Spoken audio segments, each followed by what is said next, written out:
Bon, nous clôturons cette séquence d'audition consacrée au réacteur de troisième génération avec M. Philippe Knorreux, qui est directeur général délégué d'Areva. Nos excuses pour le retard pris. C'est jamais simple d'ailleurs de passer en fin de séquence.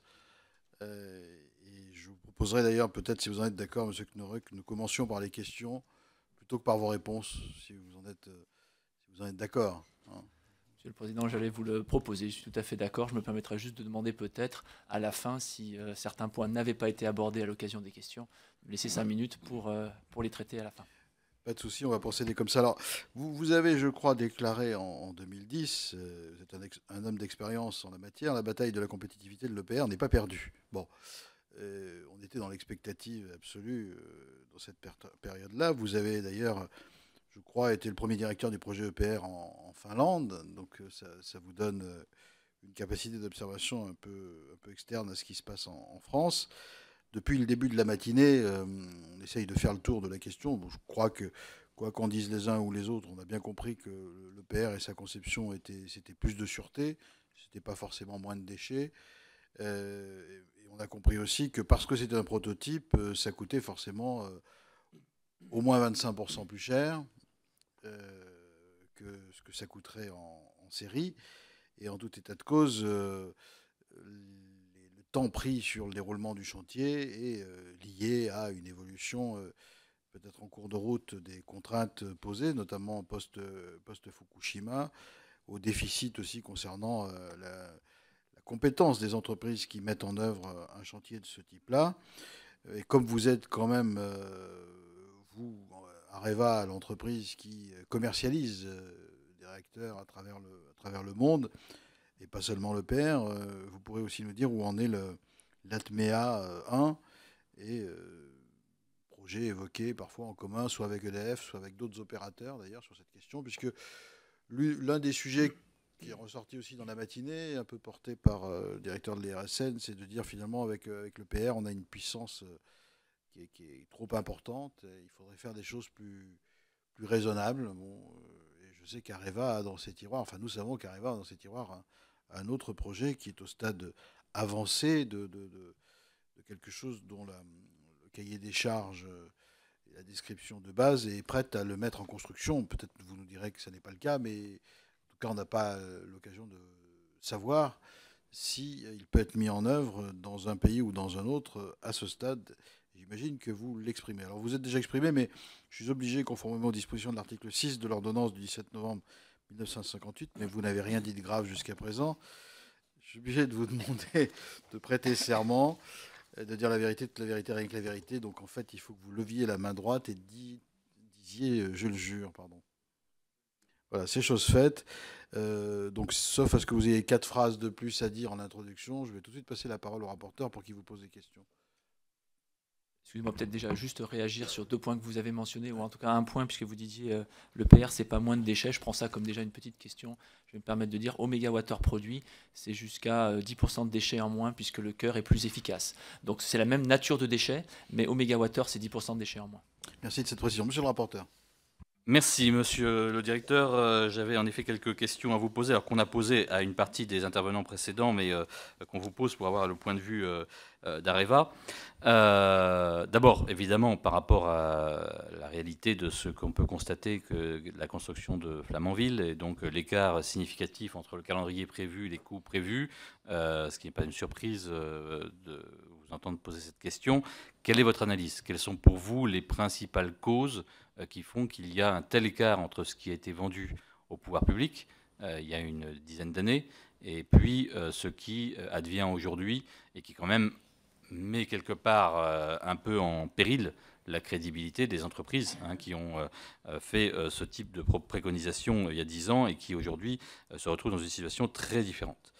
Deuxième question que j'ai posée aussi à chacun des interlocuteurs, l'EPR est vendu pouvoir fonctionner pendant 60 ans à 90% de disponibilité. Est-ce que vous pensez que c'est crédible au vu de ce qu'on peut voir aujourd'hui en termes de, pour des réacteurs qui ont en moyenne 25 ans d'âge aujourd'hui en France et qui fonctionnent à moins de 80% de disponibilité. Donc, est-ce que ça vous paraît crédible d'affirmer qu'on puisse faire fonctionner ainsi l'EPR pendant 60 ans à 90%?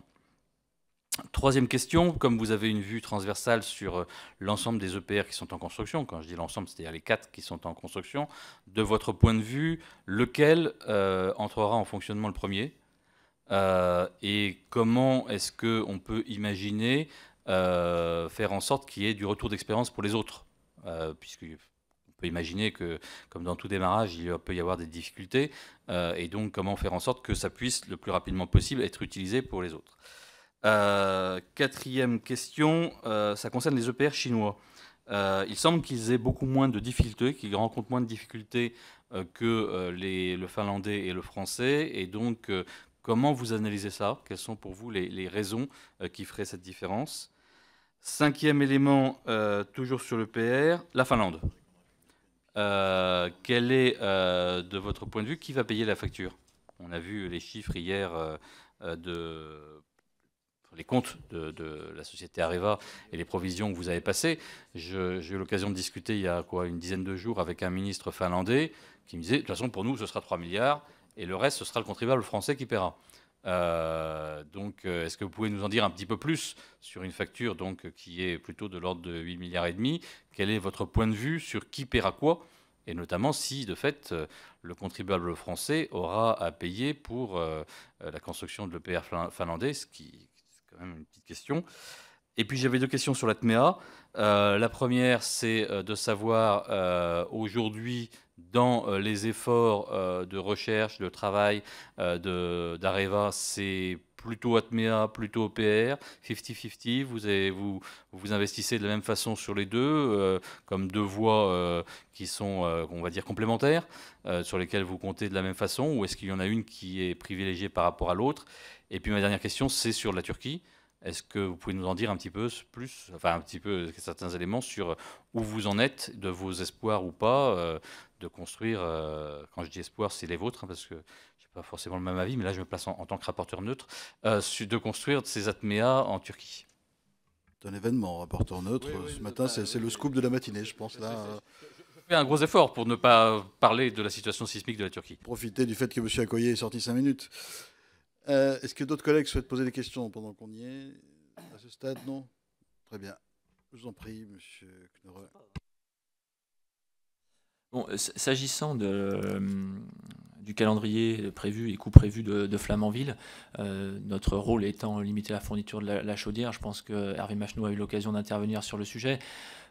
Vous faisiez un commentaire plutôt qualitatif qui est sur la perte de crédibilité. Je pense qu'il y a une vertu à tous nos efforts, et je reviendrai plus tard sur la Finlande, qui est une vertu de transparence. Nous disons combien ça coûte, nous annonçons, et un certain nombre effectivement d'aléas sont intervenus qui ont causé les coûts et les retards. Je pense que Hervé Macheneau s'est expliqué. Je voudrais néanmoins mentionner que le monde de l'énergie dans les 10 ans a eu énormément d'imprévus.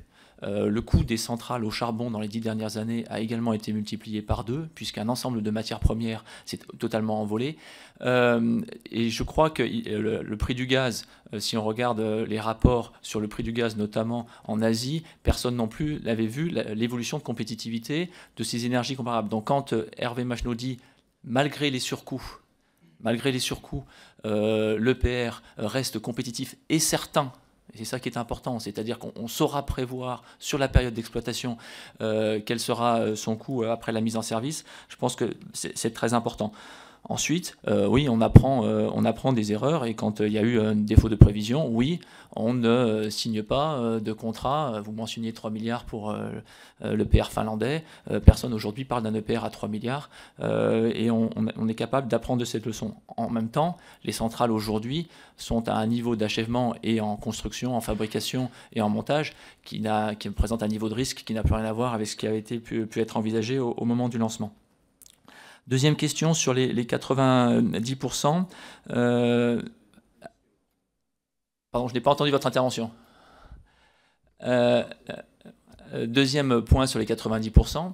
D'une part, c'est un chiffre qui est atteint sur les centrales qui sont parmi les centrales de base de conception de l'EPR, qui sont les centrales Convoy allemandes. Et Dieu sait que le régulateur allemand n'est pas forcément le plus enclin à être favorable au nucléaire.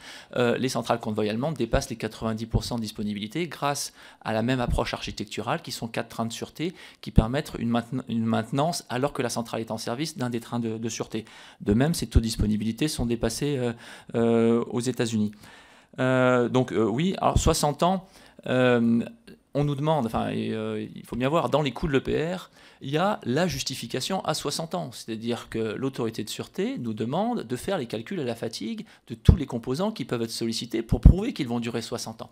Donc on ne peut pas à la fois nous dire, on compte dans les coûts la preuve que ça va durer 60 ans, et après nous dire, mais est-ce que tout ça n'est pas raisonnable? Et puis, je rajoute que les 10 dernières années, c'est-à-dire supposé être 50 ou 60 ans, compte tenu du fait que c'est une période très éloignée, touche 1,5 € du mégawattheure. Donc le débat même vu d'aujourd'hui, est-ce que l'année 52, il se passe quelque chose de très très important du point de vue économique et pas fondamental. Le troisième point, c'est lequel le premier et lequel retour d'expérience. Quels sont les moyens de retour d'expérience? Je pense que, premièrement, aujourd'hui, en termes physiques, là, c'est pas je pense, c'est aujourd'hui, en termes physiques, factuellement, Olkiluoto est la centrale physiquement la plus avancée. Elle l'a montré par le premier test d'ensemble, qui est le test de son bâtiment réacteur, qui a été fait avec succès il y a quelques semaines, et au cours duquel, non seulement nous avons eu la satisfaction du client TVO et de l'autorité de sûreté finlandaise, mais également la présence d'ingénieurs spécialistes d'EDF et du client chinois qui étaient présents, non seulement pour examiner les procédures, également pour examiner les résultats. Donc, oui, on aura des EPR qui vont être essayés et qui sont d'ores et déjà en phase d'essai partiel en parallèle, et c'est notre métier, avec celui d'EDF et de CGN, de s'assurer que les retours d'expérience sont pris.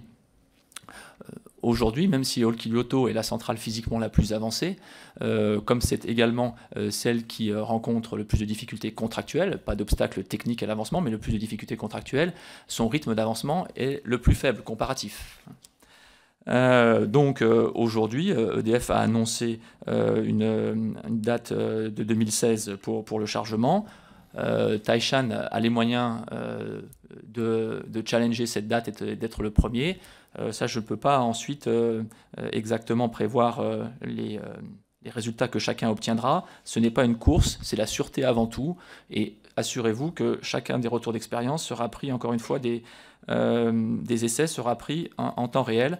Nous avons d'ailleurs, avec le client chinois et EDF, organisé une présentation de l'ensemble des essais des EPR, des 4 EPR qui sont en construction et de la façon dont ils seront essayés auprès de l'ensemble des autorités de sûreté qui sont intéressées par l'EPR, que ce soit ces 3 autorités de sûreté-là ou également les Britanniques et Américains, de façon à leur présenter comment ces essais se dérouleront, et une présentation qui a été très appréciée, qui montrait à la fois la cohérence des essais et certains aspects effectivement de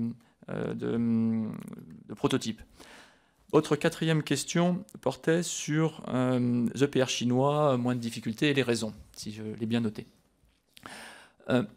Oui, effectivement, Taishan, les deux EPR en construction à Taishan 2 se déroulent peut-être pas tout à fait comme une série complètement achevée, ça se déroulerait, mais comme un projet. Quelles sont les raisons de moins de difficultés? Si on compare par rapport à la Finlande, certainement un client qui a une attitude extrêmement différente et qui est très impliqué dans la réalisation du projet, qui n'a pas du tout la même attitude. Évidemment, ensuite, il y a des sujets de maturité à la fois dans le design, puisqu'on part des EPR numéro 3 et 4 quand ils ont été lancés, et qu'ils ont été lancés avec un décalage par rapport à Flamanville et la Finlande. Donc certainement une maturité de ce point de vue-là, et puis une maturité à la fois de l'exploitant, de l'autorité de sûreté et de la chaîne de fourniture, puisque en Chine, il se construit 3 réacteurs par an, et donc il y a des effets volume. Même si Taishan 1 et 2 sont, en termes de design et d'approvisionnement, sont, pour l'îlot nucléaire, pour ce qui nous concerne, encore à 75% d'origine européenne. Je pense que c'est important de le souligner, mais c'est vrai avec un effet de série important, et graduellement une localisation en Chine qui est importante, mais qui s'appuie sur l'effet de série par rapport au premier. Ensuite, évidemment, pour finir sur la Chine, excusez-moi, plus Taishan se rapproche des autres EPR, ce qu'il est en train de faire, puisque typiquement le circuit primaire de Taishan est déjà installé alors qu'il ne l'est pas encore à Flamanville, ça commence, plus il va se retrouver lui-même à rencontrer le premier des aspects prototypes. S'agissant de la Finlande, c'est votre cinquième point. Vous avez une question en fait très précise, c'est qui va payer la facture. On pourrait, voilà. Donc, au jour d'aujourd'hui, alors d'abord vous dites le contribuable français, Areva, il y a on peut assimiler Areva au contribuable français, ce qui n'est pas tout à fait exact puisque d'une part Areva a d'autres activités qui ne répercutent pas la facture. Paye des impôts en France, etc. Donc ce n'est pas exactement la même chose. Il y a des actionnaires minoritaires aussi chez Areva. Néanmoins, je suis très soucieux, effectivement, de ce sujet-là. Aujourd'hui, nous avons demandé devant le tribunal arbitral 2,7 milliards d'euros au client finlandais, qui lui-même a fait une demande reconventionnelle pour un montant inférieur. Il n'est pas tenu compte dans nos comptes d'un éventuel succès de ce point de vue-là. C'est-à-dire qu'aujourd'hui, nous ne présupposons pas, tout en étant confiants sur notre dossier d'arbitrage, nous ne présupposons pas dans nos comptes des montants, un succès. Et donc à ce stade, dans nos comptes, c'est bien Areva qui supporte les coûts. Et c'est bien d'ailleurs la situation qui nous amène en Finlande à avoir, d'une part, l'arbitrage, d'autre part, surtout la demande vis-à-vis de notre client finlandais, qu'il considère aujourd'hui qu'il peut demander tout et n'importe quoi sans en payer les conséquences. Et c'est bien ça la question de l'arbitrage. C'est-à-dire exactement, quoi que je demande, ce sera Areva qui payera. Alors, cette position-là est une limite et c'est la position juridique qu'Areva défend. Est-ce que vous pouvez expliquer un peu plus, parce qu'on est parti de 3,3 milliards, on arrive à 8,5, donc on a à peu près 5 milliards d'écart. Vous nous dites qu'il y en a 2,7 qui sont demandés à un tribunal arbitral, mais qu'en même temps, Areva a provisionné pour l'ensemble. C'est-à-dire que vous avez provisionné pour 5 milliards de surcoût à la charge d'Areva, c'est ça? Si vous pouvez nous donner des chiffres, ça sera plus clair peut-être. J'ai donné donc des chiffres, mais c'est le recollage d'ensemble. Alors, comptablement, on ne retrouvera jamais les 8 milliards, ou 8 milliards et demi, parce que ce sont des chiffres en euros d'aujourd'hui. Et donc, bon, évidemment qu'ils se sont comptablement, ils ont été constatés au fur et à mesure. Donc, on ne retrouvera jamais les 5 milliards dont vous parlez. Hein. Comptablement, et c'est public, Areva a comptabilisé une perte de 3,9 milliards d'euros, proche de 4 milliards pour cette audition, et 3,9 milliards d'euros, dont nous réclamons 2,7 aux clients. Alors, j'en profite. Dans l'estimation des 8 milliards, et là on a des chiffres qui ne sont pas publics, donc c'est pour ça que le chiffre est incertain, nous avons un partenaire consortial qui est Siemens, qui est confronté exactement aux mêmes difficultés. Il n'y a pas qu'Areva qui a des difficultés sur la Finlande. Siemens a les mêmes difficultés vis-à-vis du projet OE3. Il a annoncé qu'il était en perte forte, et il a les mêmes difficultés qu'à Landrier, puisque aujourd'hui, même si sa turbine est achevée, il a atteint seulement 4% des phases de test. Donc ça nous conforte aussi dans l'idée qu'il y a un facteur commun qui n'est pas Areva, mais que le client est de ce point de vue-là, vis-à-vis aussi d'une société aussi reconnue que Siemens, certainement un rôle. Et d'ailleurs, dans les réclamations clients, quand je cite 2,7, une partie est due à Siemens. Hein. Donc c'est bien l'ensemble, quand on monte les chiffres, c'est bien de l'ensemble dont on parle, mais bien constater que dans le consortium, il y a près de 30% qui sont Siemens et 70% Areva. Je continue ? Continuez. Alors ensuite, s'agissant de... vous avez une question autour de Atmea, hein, si Atmea, plutôt OPR. Donc ce sont des voies complémentaires. Oui, la réponse est oui, ce sont des voies complémentaires. Je me permettrai avant de rentrer dans les chiffres en nombre d'ingénieurs impliqués, etc., de faire une remarque sur le marché veut plutôt des 1000 MW. Bon, je crois que ça a été cité. C'est quantitativement pas observable, en fait. Enfin, on ne peut pas aujourd'hui dire que la demande de marché spécifique pour des 1000 MW est majoritaire. Aujourd'hui, même en Chine, vous avez la Chine développe le CAP 1400, qui base une partie de son avenir nucléaire sur le CAP 1400, au-delà de l'EPR. Donc, on estime à environ 15% la part du marché qui est spécifique 1000 MW, où clairement les exploitants ont indiqué « nous n'accepterons pas de puissance supérieure ». Dans l'ensemble des démarches que nous avons, que ce soit en Chine pour les tranches suivantes de Taishan, que ce soit en Inde, que ce soit en Pologne, que ce soit en Afrique du Sud, que ce soit en Arabie Saoudite, bien entendu au Royaume-Uni, ce qui est en question, eh bien, le coût du mégawattheure, le risque de construction, la qualité du financement. Je me permettrai de revenir au financement plus tard si vous m'y accordez. Donc, ce sont bien des facteurs de compétitivité économique, de qualité de design, de critères de sûreté qui jouent, et vraiment, pour une part assez faible, la taille. Et à l'autre extrême, vous avez également 20%, 10 à 20% du marché qui est spécifique grande taille, pour le coup, puisque, par exemple, les pays scandinaves donnent des autorisations pour construire un réacteur, et compte tenu de l'autorisation de construire un réacteur sur un site, il vaut mieux maximiser sa puissance. Donc, voilà du point de vue de la dynamique de marché. Du point de vue des réacteurs de 1000 MW, oui, je regrouperai avec la Turquie, oui, sous leadership japonais, puisque c'est une négociation exclusive Japon-Turquie. Les négociations exclusives ont été engagées sur la base de 4 ATMEA en Turquie. Ça, c'est un premier point. Parenthèse sismique, il y a aussi il y a des eaux sismiques, et il y a des moyens de protéger les installations construites dans des eaux sismiques des aléas sismiques, même si elles peuvent exister en Turquie ou ailleurs, certainement plus en Turquie qu'en Finlande, vous avez raison. Nous développons ceci comme une voie complémentaire, également par palier, c'est-à-dire que l'ATMEA existe aujourd'hui, il est offert aujourd'hui. D'une façon générale, sur les nouveaux réacteurs, on travaille avec EDF pour développer des nouvelles technologies et tous les 3 ans, 4 ans, être capable d'amener des configurations nouvelles. Donc ça s'applique aussi bien à l'EPR qu'à 1000 MW. On développe des briques technologiques qui viendront améliorer les produits, et toujours en partenariat, que ce soit avec le Japon ou avec la Chine. On travaille de ce point de vue-là sur l'EPR avec... du point de vue de l'évolution du design, un niveau d'effort qui va monter à plus de 100 ingénieurs uniquement dédiés, comment dirais-je, on va monter à 150, à l'amélioration du design.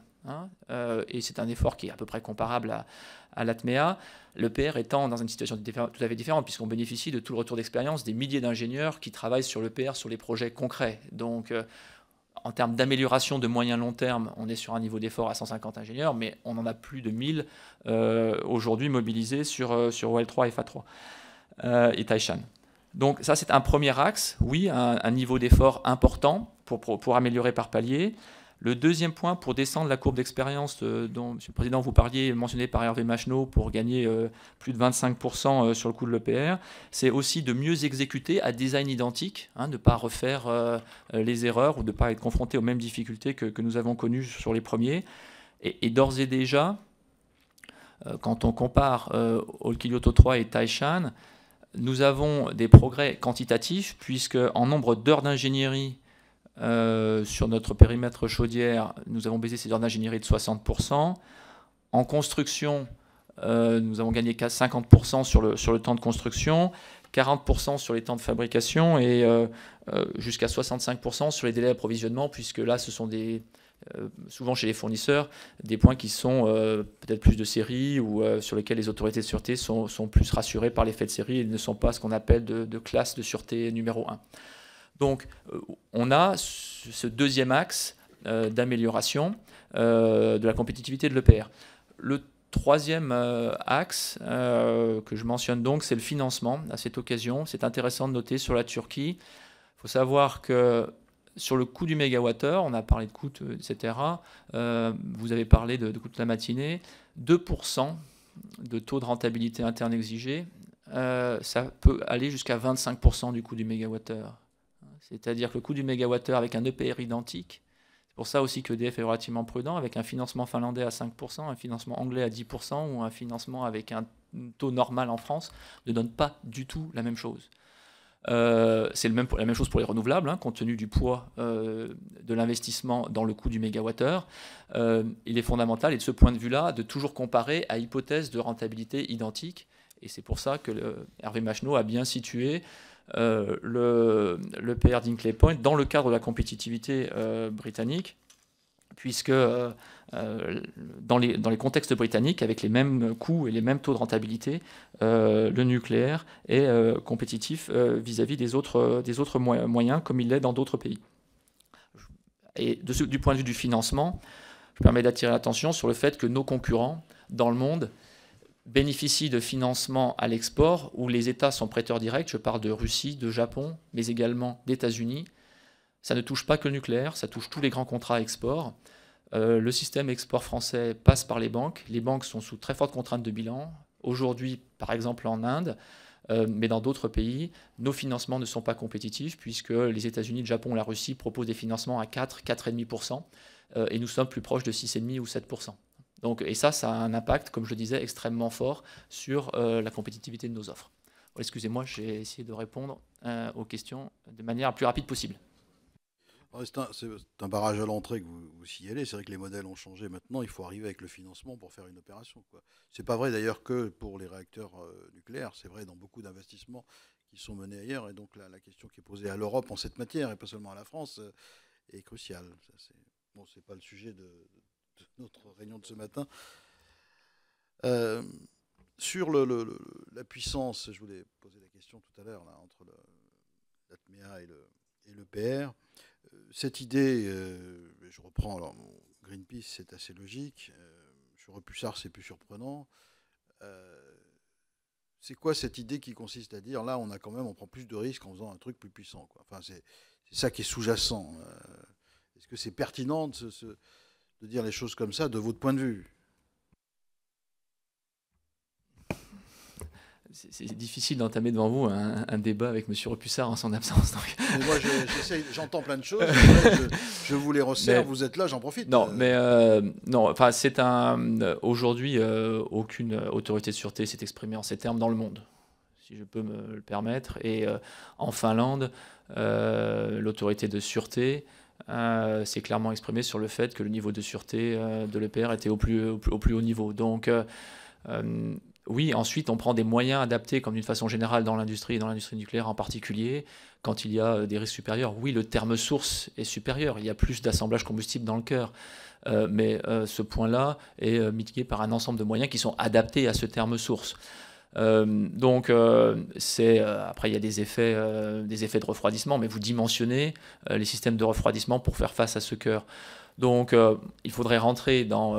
il y a évidemment les principes physiques de base, mais dans l'EPR, ils sont montrés. Donc, une autorité de sûreté, vous n'admettrez pas qu'il y ait un niveau de sûreté inférieur parce que le réacteur est plus gros. Enfin, ça ne marche pas, quoi. Autre question, j'en profite, parce que vous êtes là. Sur le grand carénage, qui n'a pas grand-chose à voir avec l'EPR, sur la prolongation du parc existant, vous allez être un peu fournisseur, prestataire de services dans ce projet. Donc j'imagine que le secret des affaires vous oblige peut-être à rester extrêmement discret, mais 55 milliards, ça vous paraît du délire, ça vous paraît dans l'ordre des choses, pour la partie en tout cas qui vous concerne? Je sais que ça préoccupe beaucoup sur le rapporteur, c'est pour ça que je pose la question. Je veux dire, ça tient ou c'est un chiffre comme ça? On va avoir le détail, mais j'imagine qu'on aura y compris les devis d'Areva dans le détail. Oui, dans le détail, alors vous aurez des devis d'Areva, bien entendu, enfin pas seulement les devis d'ailleurs, vous aurez aussi des factures, puisque de notre point de vue, les travaux ont déjà commencé, puisque nous avons des fabrications qui sont liées au grand carénage, notamment des fabrications de générateurs de vapeur ou de gros composants qui rentrent dans le cadre des grands carénages. Donc en fait, les fabrications ont déjà commencé de façon à permettre ces remplacements. Donc on voit cette croissance. Bon. Le seul élément, puisque effectivement nous sommes fournisseurs sur un périmètre qui est relativement limité par rapport à ce devis. Donc je ne peux procurer que des éléments de comparaison internationaux. Aujourd'hui, nous intervenons dans 360 réacteurs sur 430. Donc nous avons une certaine visibilité sur les programmes d'allongement de la durée de vie qui se produisent dans le monde. 75% des centrales américaines ont été prolongées jusqu'à 60 ans. 55 milliards d'euros, ça fait quasiment 1 milliard d'euros par réacteur. Nous n'avons jamais d'expérience dans le monde où un client a un programme d'investissement supérieur à 1 milliard d'euros par réacteur de façon comparable. Et même si on isole les autorités de sûreté, dont on peut considérer que leur niveau d'exigence est proche de l'autorité de sûreté française, qui est très exigeante, dans aucun de ces cas-là, les montants approchent le chiffre que je mentionnais d'1 milliard par réacteur. Oui, mais enfin, ça couvre en partie des équipements qui auraient dû être renouvelés à 30 ans. Les générateurs de vapeur, etc. Donc, qui, de toute façon, dont la durée de vie n'excédait pas la trentaine d'années. Donc, ça mélange plusieurs choses quand même. Quand vous dites que personne n'a mis 1 milliard par réacteur d'un coup, peut-être, mais c'est parce que aussi il y a eu un retard sur l'investissement en France, non? Vous ne partagez pas ce point de vue? Alors, quand je dis 1 milliard par réacteur, c'est y compris les générateurs de vapeur, puisque nous avons 50% de part de marché aux États-Unis, et j'inclus bien ceci, puisque les États-Unis ont également remplacé leurs générateurs de vapeur et leurs couvercles. Malheureusement, et là vous me permettrez de plaider pour ma chapelle, un générateur de vapeur, ça pèse pas lourd dans le milliard ou même 2 ou 3 générateurs de vapeur, ça pèse pas lourd dans le milliard par réacteur. Donc oui, il y a des composants. Ouais, bon, non, mais moi, je ne peux pas, encore une fois, juger les 55 milliards. Je peux simplement indiquer que dans le monde, en comptant de savoir si c'est étalé ou raccourci, ou etc., aucun de nos clients n'a dépensé plus d'1 milliard d'euros par réacteur. C'est l'une des questions principales de notre commission d'enquête, c'est est-ce que 55 milliards est pertinent, qu'est-ce qu'il recouvre ou pas. C'est pour ça que chaque fois qu'on a quelqu'un, on en profite. Hein. Oui, non, mais je peux vous apporter, si vous le souhaitez, que nous fournissions quelques éléments sur les programmes d'investissement des exploitants qui ont allongé la durée de vie, par exemple aux États-Unis, qui est l'endroit où les chiffres sont les plus publics, on peut essayer de vous les fournir, bien entendu. Merci, on convertira le dollar en euros, on se débrouillera. Madame Massat. Très rapidement, on a été spectateur de la guerre froide entre EDF et Areva. Est-ce que ça a eu des conséquences sur le PR de Flamanville et notamment ce retard? Est-ce que l'âge de guerre est véritablement enterré? Je ne sais pas si vous serez à même de répondre. Et puis juste une question annexe concernant les petits réacteurs de 300 MW.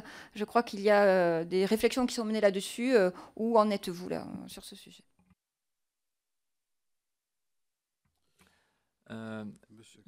Excusez-moi parce que j'ai bu un verre d'eau, du coup j'ai pu zapper une de vos questions. Il y avait la guerre, il y avait les petits réacteurs, c'est tout. Il n'y en a que deux. Il y a 2 questions. Ouais. D'accord, excusez-moi, j'ai eu peur d'avoir zappé une troisième. Donc s'agissant de ce que vous avez appelé les relations, enfin ce qu'on appellera les relations entre EDF et Areva, est-ce qu'elles ont pu en avoir un impact sur Flamanville? Elles ont pu, puisque dans le milieu des années 2000, il est possible que le retour d'expérience entre la Finlande et Flamanville n'ait pas été aussi fluide qu'il aurait pu l'être. Bon. Est-ce que c'est un élément qui pèse sur le retard qu'on n'avait jusqu'à présent pas identifié. Ça rallonge les délais. Donc, dès qu'on s'entend mieux, ça raccourcira les délais. Donc, ça c'est comme je vous l'ai dit, il y a dès que nous l'avons pu, nous avons assuré qu'il y avait des ingénieurs d'EDF présents sur Olkiluoto, qui est un peu plus avancé que Flamanville. Est-ce que c'est un élément de retard et de délai ou de coût? Ça, je ne peux pas le confirmer. Inversement, ça aurait pu être plus fluide. Est-ce que le H de guerre, alors je ne sais pas si le H de guerre existait, en revanche, est-ce qu'on travaille de mieux en mieux ensemble? La réponse est oui, et on investit de mieux en mieux ensemble, et on est de plus en plus alignés sur la façon d'aborder à la fois à l'export. En Arabie Saoudite, nous sommes ensemble, en Pologne, en Chine, nous sommes ensemble. Donc je pense que l'équipe de France est tout à fait soudée sur à la fois les Hinkley Point, un excellent exemple, avec un effort exceptionnel que fait Areva pour participer également au tour de table. Donc je pense que... Et nous étions... sur le Royaume-Uni, c'est quand même le premier succès. Nous étions, EDF et Areva, ensemble demandeurs de licence, et l'EPR est le seul qui est allé au bout du processus de licensing. Donc je crois que ça prouve que quand EDF et Areva sont ensemble, ça fait quelque chose d'assez extraordinaire. Tous nos concurrents ont abandonné au Royaume-Uni. Nous sommes les seuls à aller trop au bout avec l'EPR. Et ce n'est pas seulement un sujet économique, c'est bien sûr économique, c'est aussi technique, c'est-à-dire que clairement, tous nos concurrents ont fait face à des obstacles techniques que Areva et EDF, ensemble, ont été capables de surmonter. On développe aussi des technologies nouvelles. Alors, bien sûr, c'est une équipe de France. C'est une équipe de France qui a aussi, et on le mentionne, GDF qui peut être intéressé sur l'ATMEA. Bon, donc, tout ceci fonctionne, ce qui n'exclut pas du tout EDF de l'ATMEA. La deuxième question était sur les réacteurs de plus petite puissance. Aujourd'hui, le marché, il n'y a quasiment aucune construction dans ce domaine-là. Le marché est très très faible, donc il faut avoir une politique de l'offre qui amène des technologies. Et donc, de notre point de vue, il y a encore une vague d'innovation à développer. On le fait en France de manière consortiale avec EDF, avec DCNS, avec le CEA.